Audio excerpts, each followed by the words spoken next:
So it's been about 4.5 years, but we're going to call this 4 years later because we haven't officially hit 5. But starting right away, let's talk about the iPhone 13 Pro Max's build versus the 17 Pro Max. You're looking at stainless steel here, which is definitely an extremely premium feeling material on this phone, and it has that heft.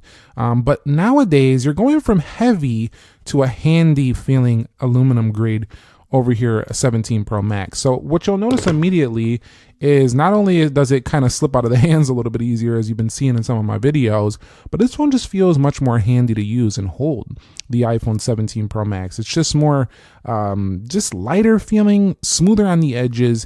And yes, it looks very updated versus this phone right here.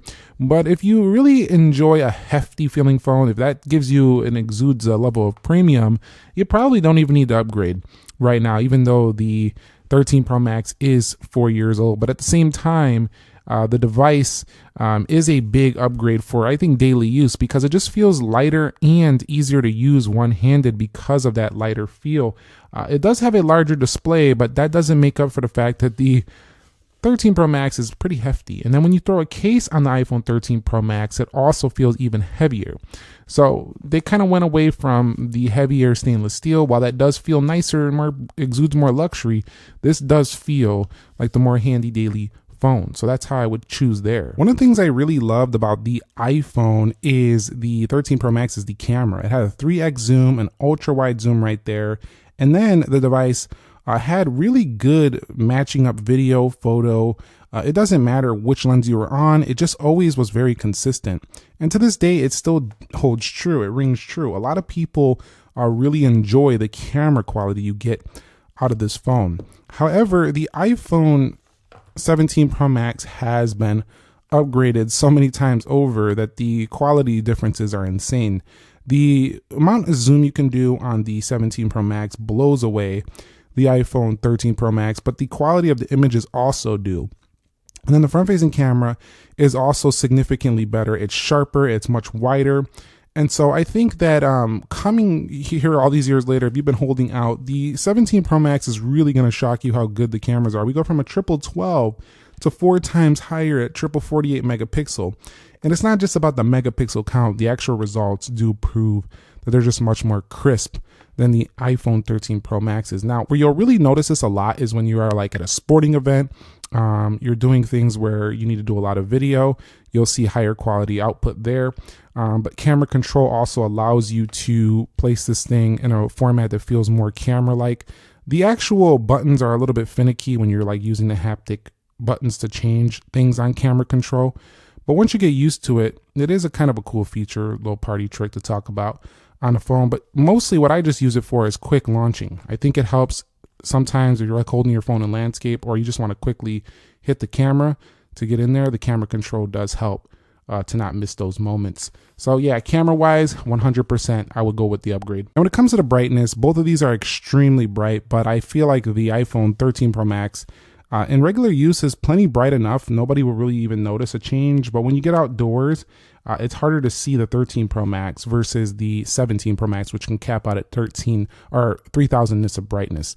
So the 13 Pro Max also will auto dim more frequently than the 17 Pro Max. So for those outdoor users, if you're using the phone on the job site or whatever, or you're just out a lot in the sunlight, the 17 Pro Max is going to be a big upgrade in that aspect. The next one is obviously the performance. You would expect that years later. Now, it's cool that the iPhone 13 Pro Max still has the latest 26.4.1, but we've upgraded the CPU to the A19 Pro all the way up from the A15 Bionic. Now, that's a whole gigahertz higher. In real world practice, what that means is much more stable daily fast performance. You also have double the RAM, which allows and unlocks Apple Intelligence, which is a big deal for some people who are really investing in the future of their AI usage.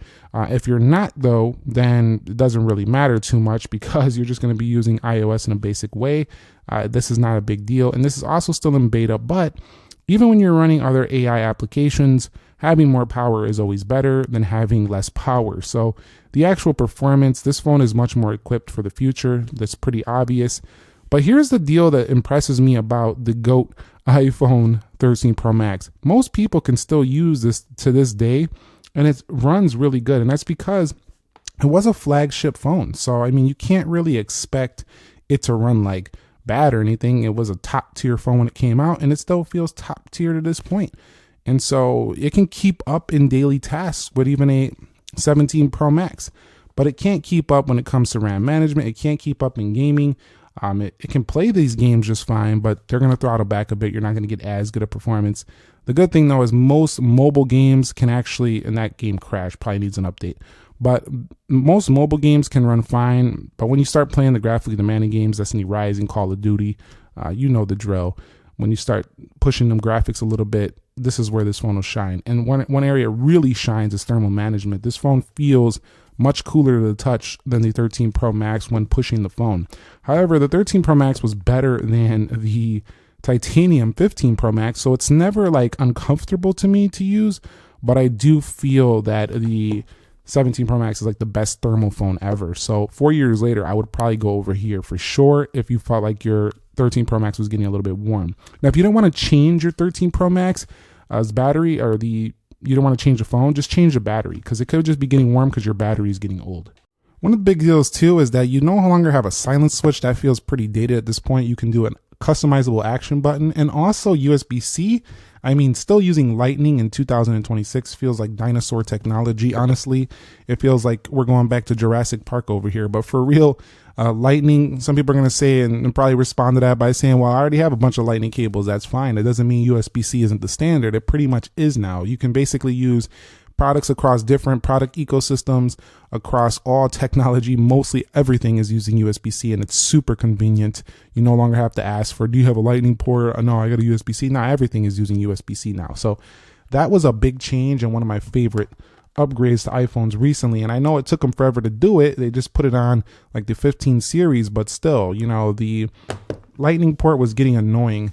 Even at the iPhone 14 Pro Max, 13 Pro Max era, they were already using USB-C on other phones. So I'm glad it's gone. So that would be a major transition. But if you're used to using Lightning already, you're going to have to get a couple of cables. The good thing is that USB-C has been around so long, you can get these cables cheaply at different stores pretty much anywhere.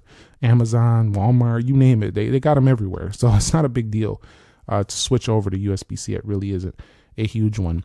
Now, always on display is something that also comes over here to this phone that the 17 Pro Max is definitely giving that the 13 Pro Max can only dream of. If we go over here to always on display, a lot of people will probably really want this feature who have a 13 Pro Max, and it's a great one actually, especially if you're working at a desk or you need to quickly see the time. Great feature to have for sure. Also, some under the neat things that if you go over here that you're going to notice is faster charging speeds, but also Wi-Fi 7. So the actual Wi-Fi performance when you are loading up applications, articles, whatever you're doing, the phone itself is just going to launch these things quicker and be a bit more reliable for that type of usage. So I do think that if you want faster connectivity, that's a big deal. Both of them do have MagSafe, so keep that in mind. That's cool. And the iPhone 17 Pro Max expands on the emergency SOS, giving you services without cell signal. It adds a layer of safety that the 13 Pro Max just simply cannot provide. But here's the deal. Is it time to trade in the GOAT? I'm going to call this the GOAT because I think this is one of the greatest Maxes of all time. I love the green one that came out. I covered that one as well. No longer have that one. I kept the gray because I think it's a little bit more simple for, it was a little more simple for long-term use. It goes with a lot of cases. But the green, they had like the baby blue. I mean, this thing was absolutely stunning.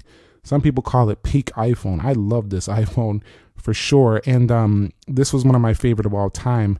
But the 17 Pro Max, I think, has so many upgrades that it's likely worth the change. However, we're only about 4 or 5 months away from 18 Pro Max. So if you've held out this long, you're still getting the latest updates. It's not a must upgrade at 4.5 years where we're at right now. But if you're tired of the phone getting warm, your battery's shot, you know, you got a couple nicks and cracks on the screen and you're ready to go, I think it's a really solid switch to the 17 Pro Max. You're going to like a lot of the changes, and you likely will not even be jealous of the 18 Pro Max because 18 Pro Max is likely going to retain the same design but have just a couple different colors. So if you like the cosmic orange now, or you like the navy blue now and you don't want a black that they might replace that with, might as well. Like it's going to be a solid upgrade. So that's my take after 4 years. We're getting pretty much at the end, I think, of the 13 Pro Max's life cycle, probably in a year or two. Yes, it's going to still run, but I'm talking about software updates. We got maybe a year or two left on this phone right here before you stop seeing major updates. So let me know your take. Do you still have a 13 Pro Max? Are you planning to get a 17 Pro Max? Are you thinking about upgrading? Going to wait? Let's talk about it down below in the comment section. Thumbs up if you enjoyed it. Subscribe if you haven't already. I'll catch you on the next one. Nick here. Be sure to be well, and peace.